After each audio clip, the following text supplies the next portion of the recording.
지난 부활주일날 제가 말씀을 증거했는데 혹시 기억나시겠지 모르겠지만 부활의 첫 번째 특징에 대해서 부활은 바로 하나님 나라의 완성이다라고 말씀드렸습니다. 예수님께서 부활하실 때 저희도 그 부활의 몸을 얻게 되는데요. 그렇게 되면 주님께서 모든 그 원수들을 발 아래에 둘 때까지 왕 노릇을 하시고 그 나라와 권세와 모든 것을 아버지께 드림으로써 하나님 나라가 이제 완성이 됩니다. 하나님 나라가 세워지는 것은요, 다른 것이 아니라 바로 나와 내 삶 가운데 그 하나님의 왕 되심이 온전히 세워지는 것이죠. 물론 그것은 부활절 말씀 배웠던 것처럼 예수 그리스도께서 재림하실 때 또한 우리가 부활의 몸을 입을 때 이루어지겠지만 그 전까지 예수님께서는 계속해서 우리의 왕이시고 우리의 주인이신데 성령으로 말미암아 나의 삶 가운데 우리 공동체 가운데 주님의 주 되심을, 주님의 왕 되심을 계속해서 이루어가고 계십니다. 물론 우리가 구원받은 우리가 여전히 육신의 몸 가운데 있기 때문에 주님의 왕 되심을 모든 순간 가운데 인정하지 못하고 갈등과 어려움은 겪게 되지만 우리 삶 가운데 하나님의 나라가 온전히 세워지는 것은 하나님의 왕 되심, 주님의 왕 되심이 나의 삶 가운데 내가 살고 있는 공동체 가운데 이루어질 때입니다. 이번 주일 하나님의 이야기, 벌링턴의 이야기 두 번째 소주제 하나님 나라의 세움의 마지막 시간이 되는데요. 그 내용은 여러분들 한 주간 동안 열심히 읽으셨던 사무엘서 1장부터 15장까지의 말씀입니다. 성경 공부를 통해서 또 미리 확인도 하셨을 텐데 저는 그 내용 중에서 4명의 인물을 찾았습니다. 제일 사무엘 1장에 나오는 첫 번째 인물은 누구죠? 중요한 인물 한나죠. 한나로 인하여 태어나는 또한 사무엘. 그리고 어떤 분은 엘리 제사장을 얘기하더라고. 엘리도 중요한 사람인데 사울 왕, 아니면 이 사무엘상의 첫 부분은 이스라엘 나라가 이제 왕정이 세워지는 그런 이야기입니다. 또 그 가운데 사울 왕을 원했던 이스라엘 백성들, 이 네 부류의 사람들을 보면서 우리가 하나님의 나라가 온전히 세워지기까지 우리가 어떠한 믿음의 자세가 필요한지 교훈 두 가지를 저는 찾았습니다. 첫 번째로 하나님 나라가 온전히 세워지기 위해서 우리가 어떻게 하나님께 간구해야 되는지, 기도해야 되는지, 한나의 기도와 한나의 요청과 이스라엘 백성들에게 하나님께 요청했던 그 내용을 통해서 우리가 어떻게 하나님께 간구해야 될지, 어떠한 기도가 하나님의 나라가 내 마음 가운데 우리 공동체 가운데 세워지게 하는지 살펴보고자 합니다. 두 번째는 하나님 나라가 온전히 세워지는 것, 하나님께서 나 안에 온전히 왕으로 계시는 것 무엇이겠습니까? 하나님께 순종하는 건데 사무엘의 순종과 우리 사울 왕의 불순종을 통해서 우리가 어떻게 하나님께 순종해야 되는 것인지, 하나님께 순종하는 것을 방해하는 것이 무엇인지 우리가 깨닫게 되길 원합니다. 첫 번째는 하나님 나라를 세우는 기도에 관한 것입니다. 하나님 나라가 내 삶과 우리 공동체 가운데 세워지기 위해서 먼저 그 나라와 그 일을 구하는 그런 믿음의 기도가 필요합니다. 이러한 조크 들어보셨나요? 어떤 남자분이 이제 혼기가 돼서 하나님 기도를 해요. 배우 되어 있어서 기도하는데 하나님 저는 다른 거 다 괜찮고요. 돈 많은 여자가 좋아요. 돈 많은 여자를 주세요. 기도했더니 누구를 만났느냐? 돈 여자를 만났다고 합니다. 전문 용어로 미친 기도 잘하셔야 됩니다. 네. 하나님께서 우리의 간절한 기도를 들어주십니다. 허락해 주십니다. 예수님께서도 포기하지 말고 기도해라. 내가 인자가 올 때 그런 믿음을 보겠냐면서 기도는 포기하지 말고 기도를 해야 됩니다. 그런데 아무거나 가지고 생떼 부리면 안 되겠죠.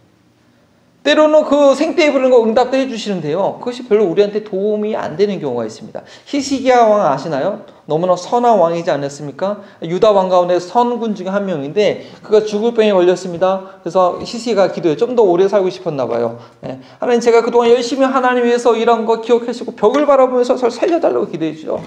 몇 년을 연장받죠? 15년을 연장받았는데 15년 연장받는 가운데 있었던 일, 가장 악독한 왕 므낫세가 태어났고요. 그리고 그 기간 동안에 바벨론 사람들한테 자기 자랑하냐고 유다가 다 포로로 끌려가는 그런 선고를 받게 되는 그런 어리석은 일이 있었죠.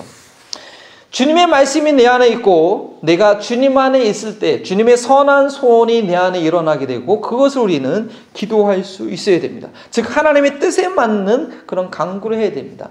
그런데 무엇이 하나님의 뜻에 맞는 나한테 필요한 기도 응답인지 어떻게 분별할 수 있겠습니까? 사무엘 1장에 한나의 그 가슴 아픈 기도를 하나님께서 들어주셨습니다. 사무엘 8장에 그 이스라엘 사람들의 정말 그 문제 앞에 봉착했을 때 그 이스라엘 백성들의 지도자들이 나와서 요청한 그 간구를 하나님은 그래 허락해 주라고 들어주셨습니다. 그러나 그 결과는요, 이스라엘 사람들을 살리고 이스라엘 사람들을 망하게 하는 그런 차이가 나는 그런 결과가 있었다라는 것입니다. 그래서 저희는 이 두 가지 이야기를 유심히 보면서 우리가 어떻게 기도해야 될지, 우리 교회가 무엇을 위해서 간구해야 될지 잊지 말아야 될 교훈을 마음에 새겨야 되겠습니다.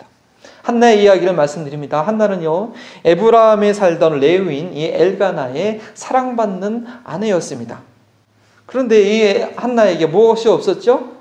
다 자녀가 없었기 때문에 남편의 사랑이 무섭겠습니다. 남편에게 사랑만 받으면 모든 여성들은 아름다워지고 행복해지는 게 사실인데, 그럼에도 불구하고 그 당시에는 자녀가 없는 것이 너무나 큰 여성들에게 수치이기 때문에 힘들었습니다. 자녀가 없어서인지 두 번째 브린나가 있었는데, 이 남편이 한나를 사랑하면 사랑할수록 브린나의 그 여성의 그 온유에도 서리가 내리게 한다는 여성의 시기심으로 인해서 한나의 마음이 너무 힘들었어요. 너무나 괴로웠어요. 그래서 제사 지낼 때마다 밥도 먹지 않고 눈물로 그 세월을 지났다고 합니다. 엘가나가 이렇게 더 많은 재물의 분깃을 주더라도 그것이 만족도 않았어요. 우리가 돈으로 해결되지 않는 문제가 많이 있지 않습니까? 마찬가지로 한나는 너무나 괴로운 심정이었습니다. 그러나 한나는 그 어려운 상황 가운데, 절망할 수 없는 상황 가운데 성경 공부도 하겠지만 만군의 여호와요, 성경에서 하나님을 만군의 여호와라고 한 것은 한나가 유일하다 처음이라고 그러죠. 하나님께서는 문제를 해결할 수 있다라는 그런 믿음을 가지고 만군의 여호와께 부르짖어 기도합니다. 어떻게 기도했을까요? 우리 사무엘상 1장 10절과 11절 우리 스크린을 통해서 한번 같이 읽겠습니다. 시작. 한나는 괴로운 마음으로 주님께 나아가 흐느껴 울면서 기도하였다. 한나는 소원하며 아뢰었다. 만군의 주님, 주님께서 주님의 종의 이 비천한 모습을 참으로 불쌍히 보시고 저를 기억하셔서 주님의 종을 잊지 않으시고 이 종에게 아들을 하나 허락하여 주시면 저는 그 아이의 한평생을 주님께 바치고 삭도를 그의 머리에 대지 않도록 하겠습니다. 그들의 기도는 아주 간절했습니다. 12절 말씀에 보니까 오랫도록 기도하였다라고 기록되어 있습니다. 그래서 엘리 제사장이 한나가 이제 기도하는 모습을 보니까요, 이게 처음에는 묵상 기도하나 본데 자세히 보니까 입술을 움직이는데 소리가 나지 않아요. 몇십 분 정도 그러면 그럴 수 있겠지 그랬는데 몇십 분이 아니라 몇 시간이 되도록 계속해서 입술을 움직이는데 이 소리가 나지 않으니까 이 엘리 제사장이 아니 저 여자분이 저 자매님이 술이 취했나 하면서 언제까지 네가 술이 취해서 정신을 못 차릴 거냐, 이제 술을 끊어라 라고 책망할 정도로 이제 그렇게 간절하게 한나가 기도합니다. 그럴 때 그녀가 대답하지요. 나는 마음이 슬픈 여자나 독주나 포도주를 마신 것이 아니고 여호와 앞에 내 심정을 토한 것이다 라고 얘기합니다.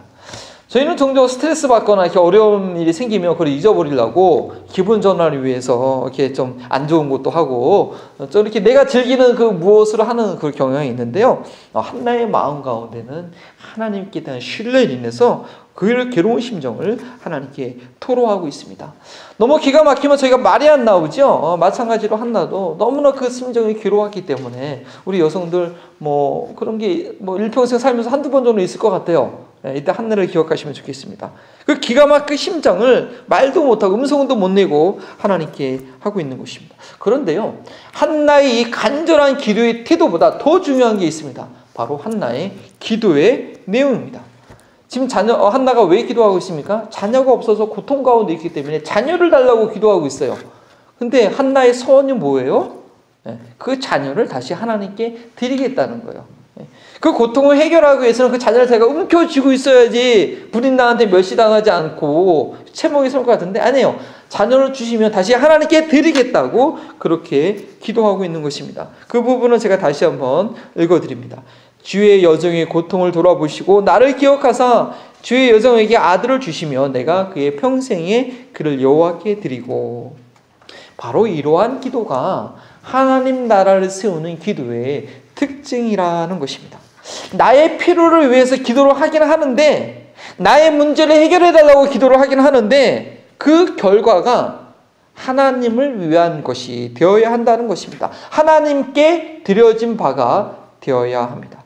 나의 문제를 해결하는 것으로 끝나는 것이 아니라 하나님께 영광이 되고 다시 하나님께 다시 하나님께 그것이 속한 바가 되어야 되는 것입니다. 하나님께 내게 주셨으니까 내 거 하고 그게 하나님께 속하지 않으면 그걸 우상처럼 그걸 붙잡고 사는 거죠.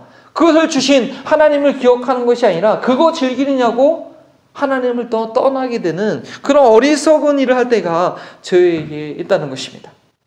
문제를 해결해 주신, 필요한 것을 공급해 주신 하나님을 바라보는 것이 아니라 해결된 상황만 즐기고 하나님께서 주신 것이 마치 자기 것인 양 우상처럼 섬기는, 우상을 하나 더 갖게 되는 그런 일이 우리에게 있어서는 안 됩니다. 그래서 한나는 처음부터 구할 때부터 하나님께 다시 돌려드리기를 작정하고 있는 것입니다. 하나님께서 나를 돌아보신 것으로 나는 족하겠다는 거예요. 내가 아이를 못 낳는 그런 여자가 아니다. 하나님께서 나와 함께 하신다. 하나님께서 나의 부르짖음을 들으신다는 것으로 한나는 만족하겠다는 것입니다. 하나님께서 해결해 주신 것 같고 우상처럼 섬기지 않겠다라는 것입니다. 하나님께서만 그녀의 그 물건이, 그 응답이 나의 삶을 다스리는 것이 아니라 그 응답을 주신 하나님만이 나를 다스린다는 그런 고백으로 그것을 다시 하나님께 맡겨드리는 것입니다. 이런 한나의 간절한 기도, 또 정말 너무나 그 좋은 내용의 기도, 그래서 응답이 될 수밖에 없겠죠. 그렇죠? 그래서 사무엘을 얻게 되었고 약속대로 그 사무엘을 하나님께 드립니다.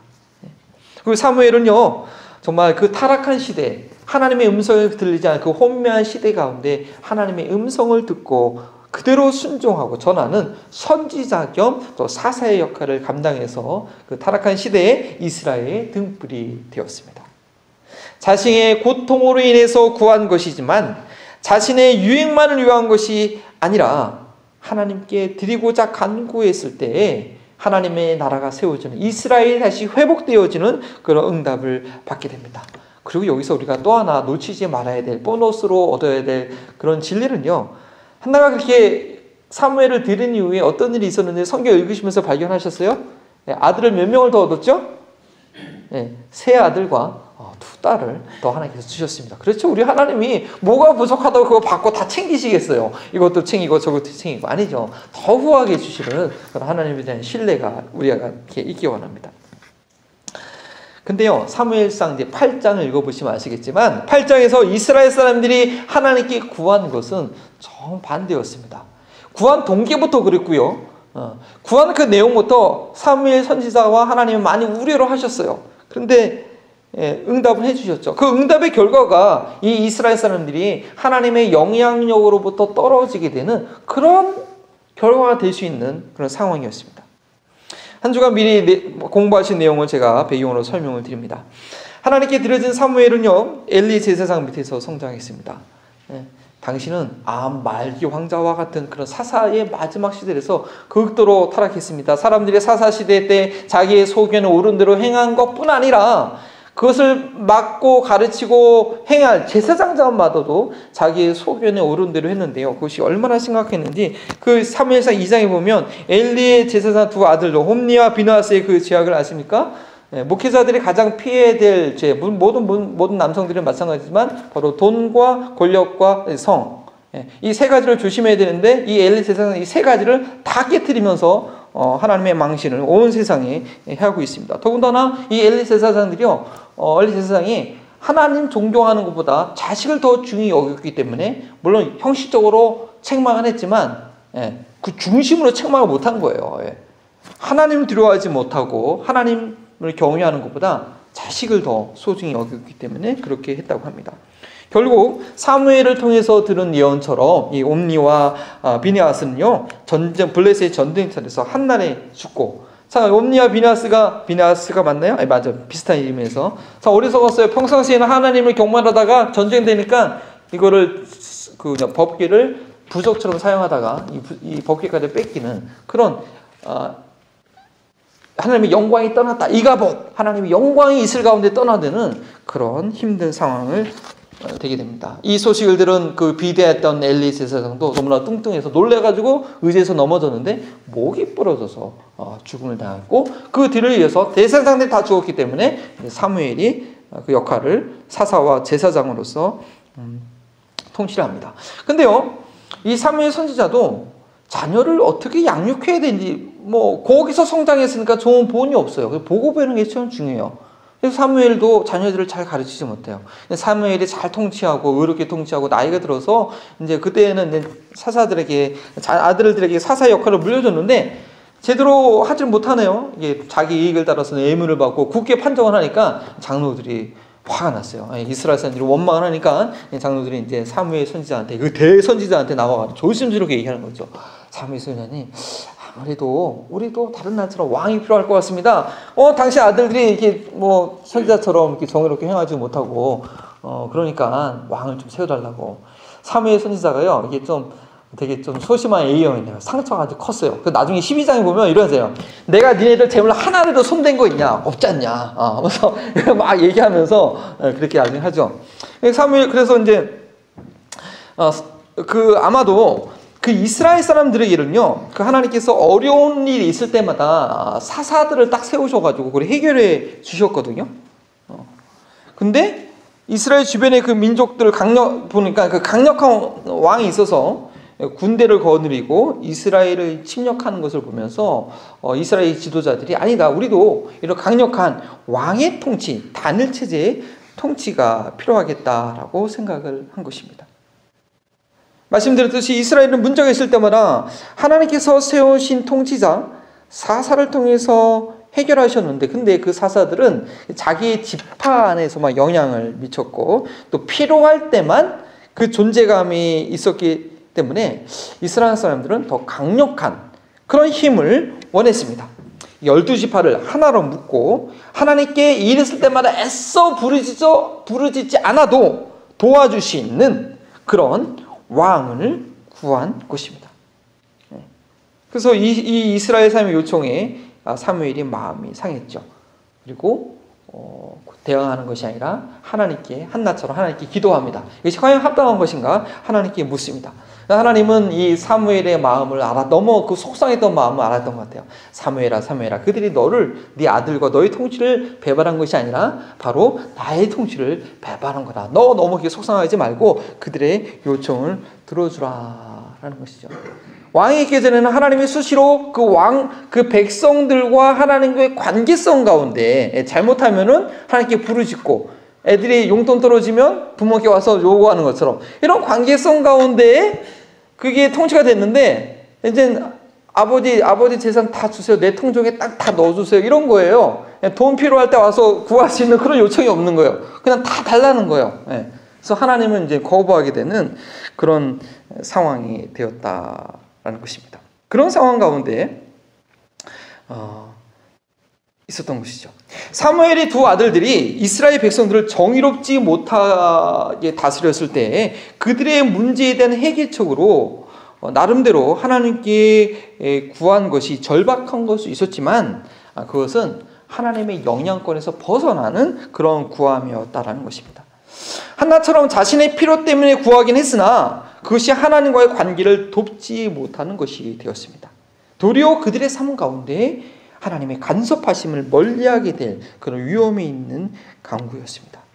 그래서 사무엘은 그들이 원하는 왕정제도가 어떠한 것이라는 것을 알려주면서 니네들이 정말 그래도 왕을 원하느냐 이렇게 물어봤지만 이스라엘 백성들은 그래도 당장 우리를 도와줄 수 있는 그 왕을 지속적으로 구하게 돼서 결국 왕이 세워지게 됩니다. 이제 나중에 스토리를 계속 공부하시면 알게 되겠지만 결국 어떻게 돼요? 그 왕 하나가 잘못함으로 인해서 솔로몬 왕이 하나 잘못하니까 나라가 남유다와 북이스라엘로 나눠지고, 그리고 북이스라엘에는 선한 왕이 하나도 없고 또 남유다도 왕 하나가 잘못함으로 인해서 결국 이스라엘이 바벨론과 아수르에 의해서 공격당하고 포로로 끌려감으로 이스라엘 나라 자체가 망하고 말게 됩니다.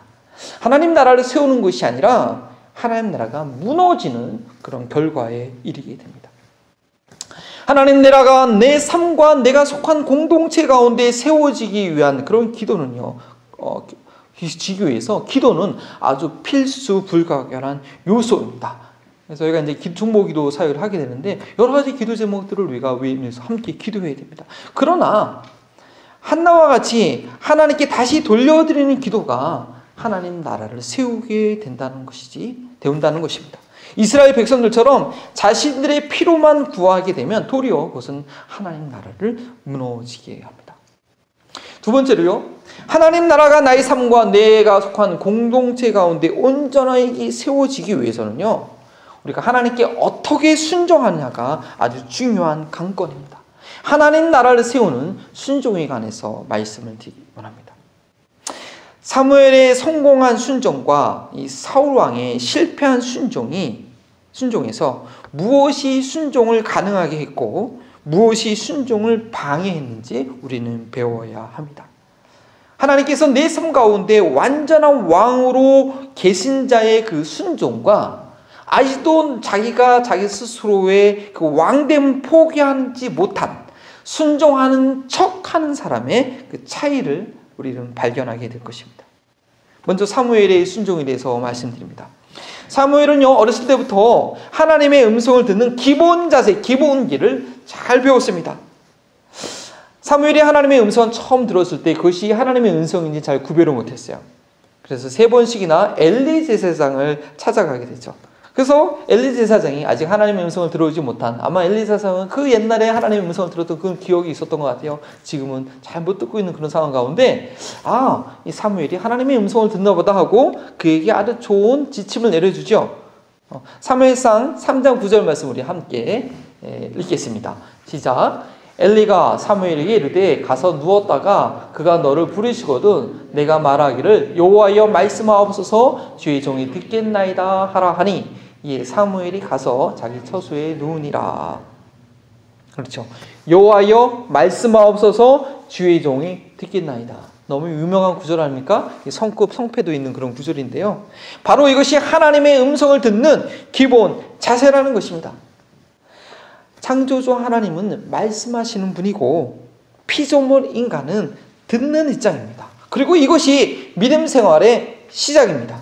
아브라함도요, 하나님께서 말씀하셨을 때 하란을 떠나 가나안 갈대우를 떠나 내가 지시한 땅으로 가라고 할 때 다른 거 묻지 않고 그저 순종함으로 바로 믿음의 조상의 여정이 시작되었습니다.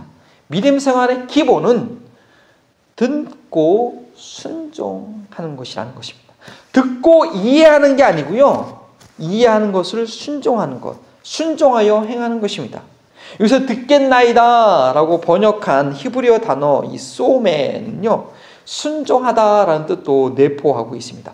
그래서 창세기 22장 18절에 이런 말씀이죠. 아브라함에게 한 말씀. 또 내 씨로 말미암아 천하 만민이 복을 받으리니 이는 내가 나의 말을 준행하였음이라 하셨을 때 이 준행이라는 단어, 히브리어 단어가 사마테인데 바로 이 소메, 듣다라는 단어와 같은 어근입니다. 여기서 듣는다는 것은 그걸 순종한다는 것이죠.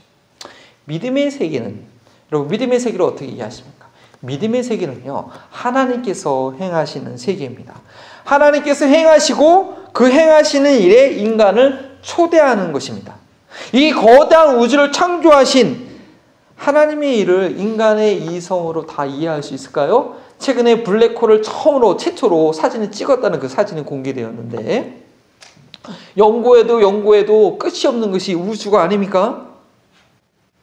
믿음은 이해의 문제가 아니고 순종의 문제인 것입니다. 물론 열심히 성경을 연구해서요, 열심히 공부해가지고 자기 지식의 수준만큼 받아들일 수 있을 만큼 이해하는 것이 불가능하진 않습니다.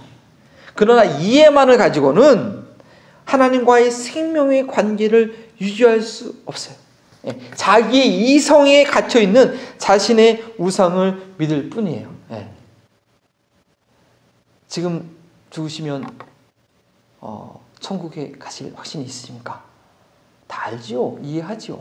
So what? 이렇게 된다는 거예요.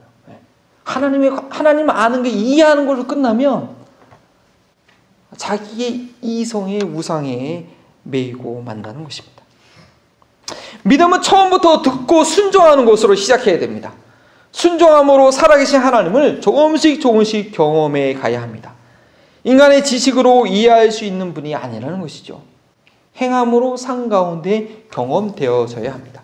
지식만으로 이해하고 몸으로 행하지 못하면 마치 영혼과 몸이 분리되어 있는 것, 잠들어 있는 상태, 죽은 상태에 이르게 됩니다. 저희가 더 스토리를 공부하면서요, 주님께서 말씀하신 내용, 깨닫게 해주신 것 바로 순종해야 합니다. 더 스토리를 공부하는 것은요, 주님의 말씀을 단순히 이해하기 위한 것이 아니라 듣게 된 말씀을 순종하기 위함이라는 것입니다. 사무엘은 그런 기본적인 사실, 주님 말씀하옵소서 주의 종이 듣겠나이다. 주의 종이 내 지식으로 제가 한번 이해해 볼게요. 얘기해 보세요가 아니고 말씀하소서 내가 행하겠나이다 라는 자세였다라는 것입니다. 또한 사무엘은요, 자신의 감정을 넘어서는 순종을 했습니다. 사무엘상 16장 다음 주에 보실 말씀인데요. 16장에 보면요, 사울왕이 하나님께 불순종해서 사울이 선고를 하죠. 사무엘 선지자가 무서워요. 당신 나라 끝이라고 막 이렇게 역정을 내고 너무 슬펐어요. 내가 기름 부었던 왕인데 하나님께 버림받게 되니. 밤낮 울면서 이렇게 슬퍼하고 있을 때 하나님께서 말씀하시죠. 너 어느 때까지 그렇게 사울왕 때문에 슬퍼하고 있겠느냐? 16장 1절 말씀입니다. 함께 읽어볼까요? 시작.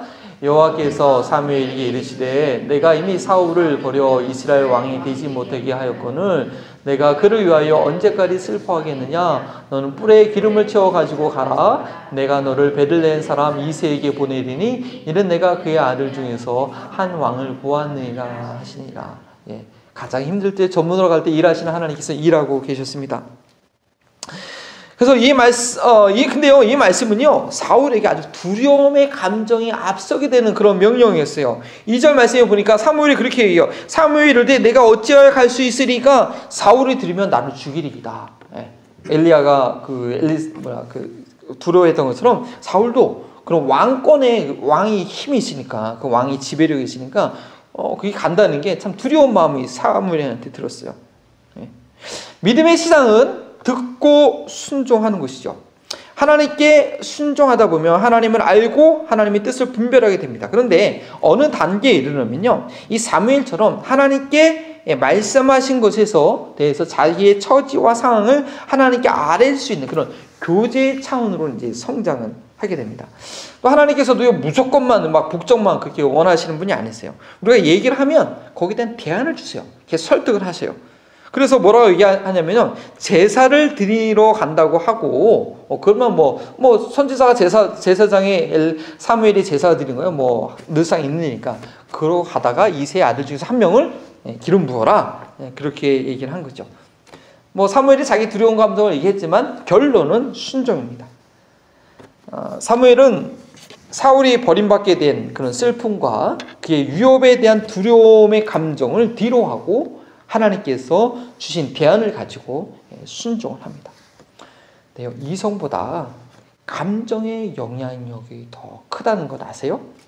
감정이 다치고 나면요, 옳고 그름이 상관이 없게 돼요. 용서해야 된다는 거 다 알죠? 근데 내 마음이 아픈데 용서가 안 돼요. 감정이 다치면. 감정이 다치게 되면요, 옳다라는 것이 되게 무의미하게 돼요. 근데 사무엘의 이 순종은요, 하나님의 말씀과 그 뜻 앞에 자신의 감정을 내려놓는, 감정을 극복하는, 그만큼 하나님을 경외하는 것이 더 컸기 때문에 가능했던 것입니다. 그런데 이 초대왕 사울은 하나님께 순종하도록 자기 감정을 온전히 내려놓지 못했습니다. 사실상은 저희가 몰라서 순종하지 않는 게 아니에요. 이 감정의 문제를 컨트롤하지 못해서 순종하지 못해요. 감정 때문에 눈이 가려지고 귀가 가려지게 되는 거죠. 사울이 왕으로 세워지는 과정을 쭉 제가 설명드립니다. 9장에 보면 사울과 사무엘이 개인적으로 만나서 이제 기름 부음을 받게 되죠. 그때까지 사울이 잘 모르니까 잘 따라가요. 잘 따릅니다. 그리고 이제 개인적으로 만났을 때 왕으로서 그가 어떻게 행동해야 되는지 아주 중요한 원리 한 가지를 가르쳐 줍니다. 10장 8절 말씀을 함께 읽겠습니다. 시작. 그대는 나보다 먼저 길갈로 내려가십시오. 그러면 나도 뒤를 따라 그대에게 내려가서 번제와 화목 제물을 드릴 것이니 내가 갈 때에 이래 동안 기다려 주십시오. 그때 가서 하셔야 할 일을 알려드리겠습니다. 이거 잘 이해하셔야 되는데요. 이 말씀은요, 이스라엘 왕에게 주어진 통치권은요, 스스로 갖는 게 아니에요. 하나님께 부여받은 것이죠. 하나님의 지시사항을 받아야 돼요. 그래서 때로 왕이 어떻게 행해야 될지 모를 때는 제사장을 초대해서 하나님께 번제와 화목제를 드리고 그 제사장을 통해서 왕이 해야 할 일들을 전달받았어요. 그래서 10장 8절은 왕을 완전히 세워지기 전에 이제 사무엘이 일반적인 원리를 이야기하고 있다라고 저희가 이해할 수 있습니다. 그렇게 선택된 이후에 이제 사울이 미스바 광장에 모여서 이스라엘 회중 가운데 뭐 누구 지파 중에서 결국은 그 지파 중에서 이제 사울이 왕으로 이제 뽑히죠. 근데 사람들이 별로 인정을 안 해요. 근데 11장에 암몬 자손과 전쟁의 승리로 이끌어내므로써 백성들 앞에서 왕으로 인정을 받게 됩니다. 그러니까 여기서 말하는 길갈은 아직 나오지도 않아요. 처음에 미스바, 그 다음에 길갈이 나오긴 하는데 거기서 길갈에서는 그 사무엘 선지자 같이 가요. 같이 가서 기쁨으로 이 화목제를 드리고 드려 하나님 앞에서 왕으로 선포하는 그런 의식을 하는 거죠. 이렇게 모든 사람들 앞에 공포되기까지 아주 이 사울은요, 순종의 사람이었습니다. 권력을 얻기까지 이 사울은 겸손의 사람이었습니다. 그런데 그가 사람들 앞에 드러난 이후에는 그 자신의 왕권을 스스로 지키기 위해서 자기의 감정이 휩싸이게 됩니다. 하나님께서 나의 왕 되심을 알지 못하고 경험하지 못하니까 스스로 자기의 왕권을, 자기 자리를 지키려고 노력하기 때문에 근심과 두려움의 감정이 그를 지배하기 시작합니다. 그래서요, 왕으로 세워진 2년이 지난 이후에 이 이스라엘의 숙적 블레셋과의 첫 전투에 있어서 이 두려움 때문에 그 10장 8절에 가르쳐진 그 원리를 깨버리고 불순종하게 된다라는 것입니다. 13장 8절과 9절입니다. 한번 읽겠습니다. 시작. 사울은 사무엘의 말대로 2일 동안 사무엘을 기다렸으나 그는 길갈로 오지 않았다. 그래서 백성은 사울에게서 떠나 흩어지기 시작했다라고 됩니다. 7월 동안 처음에 10장 8절을 알려준 대로 7월 동안 8절 저희가 읽었나요? 네, 읽으시죠. 기다리긴 기다렸는데 사무엘이 도착하지 않네요. 그러니까 백성이 흩어져요. 그리고 블레셋 눈앞에 보여요. 그러니까 사울이 겁났어요. 그래서 어떡하지? 그래서 하나님의 도움을 얻고자 이렇게 직접 제사를 지내고 됩니다. 제사를 화목제는 못 드리고 번제 딱 끝냈는데 사무엘이 도착하네요. 그러니까 좀 늦은 것 같아요. 뭐 하루 이틀 지난 것도 아니고. 그래서 사울이 구차한 변명을 합니다. 당신은 오지 않고 백성들은 흩어지고 블레셋 사람들은 길갈에서 쳐들어올 것 같아서 제가 하나님의 도움을 얻고자 이렇게 부득불 번제를 드렸습니다. 하지만 이런 행동에 대해서 이 사무엘은요, 당신은 망령되이 행했다고 아주 심하게 꾸중합니다. 철저하게 순종하지 않은 행동으로 인해서 당신의 왕의 나라가 오래가지 못할 것이라고 선고하죠. 그래도 하나님께서는 이 사울 왕에게 한 번 더 기회를 줘요. 왜냐하면 그때 이후로 14장에 보면 요나단을 통해서 블레셋을 무찌르고 14장에 보면 블레셋을 무찌르는 그런 하나님 앞에 쓰임받는 내용이 나와요. 아무래도 이 사무엘 선지자가 좀 늦은 거에 대해서 하나님께서 정상 참작을 좀 해주신 것 같아요. 저의 해석입니다. 그래서 15장에 다시 한번 기회를 주죠. 아말렉을 진멸하라. 그때까지 하나님께서 사울 왕을 쓰셨어요. 근데 여기서 성공합니까? 순종의 시작을 해요. 진멸하라고 하니까 백성들 다 모아서 몇십만 명 군대를 모아가지고 이제 아멜렉 무찔러 갑니다. 무찔러 갈 때 그 겐 사람들이 같이 살았는데 모세의 장인 후손 아닙니까? 그래서 정의로운 전쟁이 되기 위해서 겐 사람들에게 이제 경고도 하고 이깁니다. 그래서 막 사람들을 이제 막 진멸하는데 어떻게 돼요? 어떻게 완전히 순종합니까?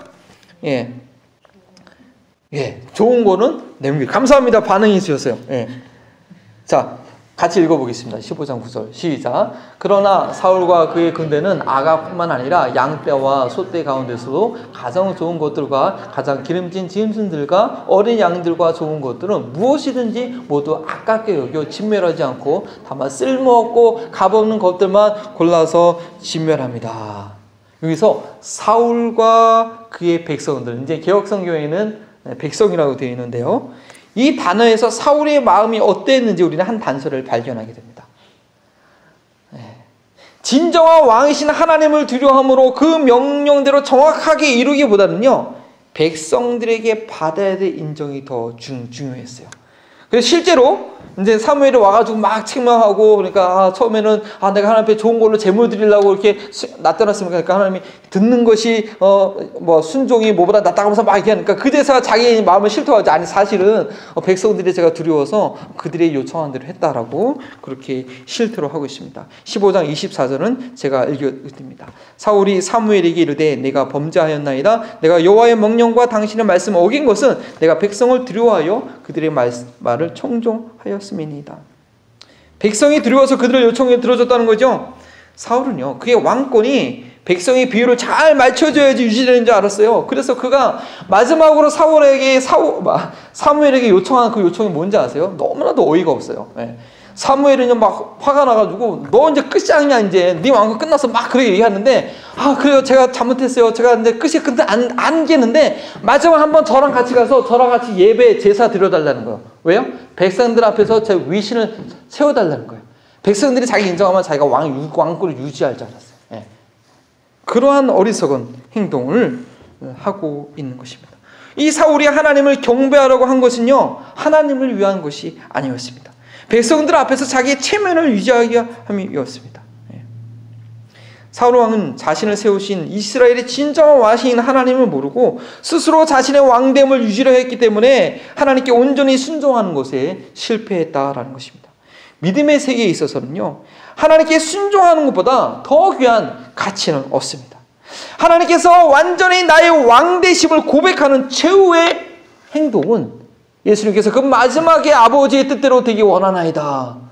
예수님도 이해가 안 됐어요. 그 고통을 생각할 때. 그러나 마지막에 순종하는 것, 그것이 하나님의 왕되심을 인정하는 최후의 행동이라는 것입니다. 말씀을 마무리하면서 우리 적용을 찾기 원합니다. 하나님의 이야기, 버링턴의 이야기 두 번째 주제, 하나님 나라의 세움은요, 이스라엘 민족이 왕정 체계를 갖게 되는 것으로 마무리가 됩니다. 하나님 나라는 이스라엘 백성 가운데 하나님께서 왕으로 온전히 다스려짐으로써 세워지는 것입니다. 그러나 이스라엘 백성들에게 하나님은 가까이 하기에는 너무나 먼 당신이었고 눈에 보이는 왕을 요구했습니다. 그리고 하나님은 그들의 요구를 들어주었는데, 그 세워지는 왕이 가장 해야 될 중요한 일은 먼저 하나님께 철저하게 순종하는 일이었고, 사울은 그것에 실패하고 말았죠.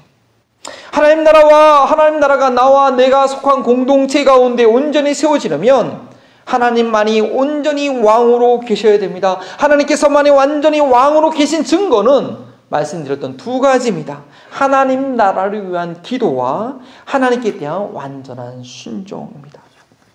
내가 간절히 구하는 필요가 나를 위한 것이 아니라 왕이신 하나님을 위한 것이어야 됩니다. 하나님께서 때로 내게 어떤 부족의 필요를 허락하시지만 그 필요를 채워주셨을 때 그것을 다시 하나님께 돌릴 수 있음으로 인해서 하나님만이 내 삶의 필요임을 우리는 고백할 수 있어야 하는 것입니다. 하나님께서 내게 말씀하신 그 어떠한 것이라도 두려움 없이 완벽하게 순종할 수 있는 것은 하나님께서 내 삶의 왕이시기 때문입니다. 교회와 그리스도인의 왕이신 하나님께서, 부활하신 만왕의 왕 예수 그리스도께서 우리에게 명령하고 계신 것은 무엇입니까? 우리에게 무엇을 명령하셨습니까? 마태복음 마지막 장 마지막 구절, 예수님께서 승천하시면서 분부하신 명령을 우리 다 함께 확신에 찬 목소리로 순종의 각오로 한번 읽어보겠습니다. 마지막 구절, 마태복음 28장 17절인데요. 함께 읽겠습니다. 예수를 배우고 경배하나 아직도 의심하는 사람들이 있더라. 예수께서 나와 말씀하여 이르시되 하늘과 땅의 모든 권세를 내게 주셨으니 그러므로 너희는 가서 모든 민족을 제자로 삼아 아버지와 아들과 성령의 이름으로 침례를 베풀고 내가 너희에게 분부한 모든 것을 가르쳐 지키게 하라. 볼지어다 내가 세상 끝날까지 너희와 항상 함께 있으니라 하시니라. 목사가 목회한다는 거요, 다른 거 아닙니다. 주님께서 명령하신 그 일을 할 수 있도록 하는 것입니다. 예수를 믿고 따라가는 그리스도인들의 믿음 생활 다른 것 아니에요. 바로 저 명령에 철저하게 순종하는 것입니다. 한 주간의 삶 가운데 왕이신 하나님께 순종할 각오가 되어 계십니까? 한 영혼을 구원하고 한 영혼을 제자 삼는 삶이 되도록 간절히 간구하고 그렇게 인도하실 때에 기쁨으로 순종하게 되시길 원합니다. 저희가 이렇게 많이 모여있지 않더라도요, 제가 간절히 원하는 것은 여러분이 사실 그 삶의 현장에서 처음 만나신 분에게 예수님 믿으십니까? 교회 다니십니까? 그렇게 물어보는 한 주간의 삶이 되면 하나님 너무 기뻐하실 것 같아요. 여러분의 삶을 통해서 있는 그곳 가운데 잃어버린 영혼들을 부르고 계시거든요. 어쩌면 하나님께서 어느 날은 저희가 발표할 게 없을 게 만드실 것 같아요. 왜냐면 여러분 나와서 얘기하시라고. 제가 못해들어도 여러분들이 나와서 복음을 증거한 얘기할 수 있다면 너무나 기쁘고 감사할 것 같아요. 우리는 이러한 하나님의 순종에 먼저 가정에서 배우자와 자녀들을 대상으로 그렇게 할 수 있어야 되며, 여러분들의 직장과 일터에서 만나는 영혼을 대상으로 우리가 그렇게 할 수 있어야겠습니다. 이 시간 다 함께 우리 주신 말씀을 생각하면서 함께 기도하기 원합니다. 예수 그리스도를 나의 주인으로, 하나님을 나의 만왕의 왕으로 내가 섬기고 모시고 있다고 하는데 얼마나 그 명령에 순종하고 있는지, 그리고 내가 진정으로 내 마음에 구하고 있는 그 구하는 것들이 하나님의 나라를 이루기 위한 것인지, 이 시간 조용히 묵상하면서 주의 음성을 들어가면서 함께 기도합니다.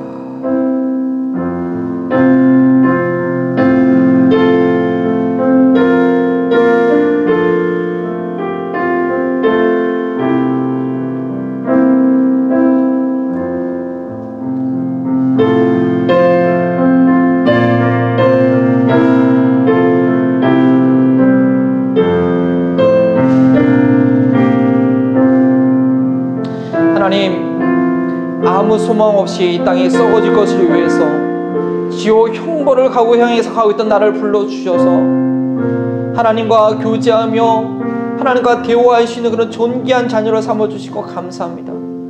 그러나 내가 늘 하나님께 구했던 그 구한 것이 내용이 무엇이었습니까? 이스라엘 백성들처럼 도리어 그것으로 인하여 하나님께 멀어진 것들은 있지 않았었습니까? 한나처럼 하나님의 영광 위에서 하나님만이 나의 왕이심을 드러낼 수 있는 그런 강구가 우리 삶 가운데 회복되길 원합니다.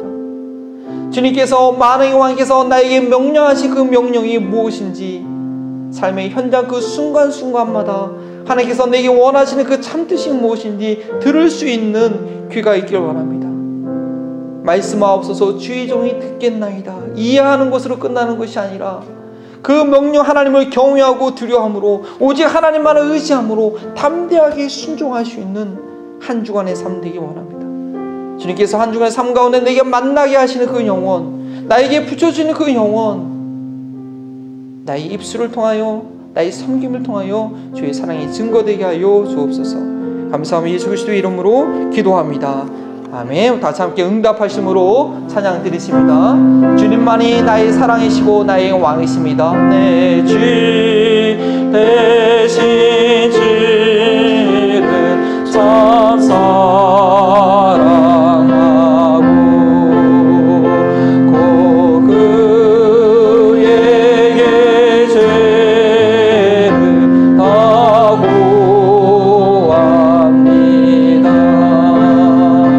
그는 은혜를 주신 내 예수시니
드려진 예물을 위해서 기도합니다. 하나님 감사합니다. 참으로 주님을 사랑하기에 주님을 사모하는 마음으로 주님께서 맡겨주신 것 다시 한번 주님께 돌려드립니다. 나의 간절한 신음과 간구를 들으시고 하나님께서 귀한 것으로 응답해 주신 것 참으로 감사합니다. 그러나 이것은 주님의 영광 위에서 주님 것임을 인정하며 다시 주님께 돌려드립니다. 하나님, 우리 성도들의 귀한 삶 가운데 그 어떤 가는 것이 그 성도들의 마음 가운데 우상으로 사로잡히지 않도록 주님 도와주시고, 주님을 사랑하는 마음이 늘 살아있음으로 인하여서 그 무엇을 하든지 그 누구를 대하든지 주님의 인도하신 대로 따라갈 수 있는 귀한 삶과 사업이 되게 하여 주시옵소서.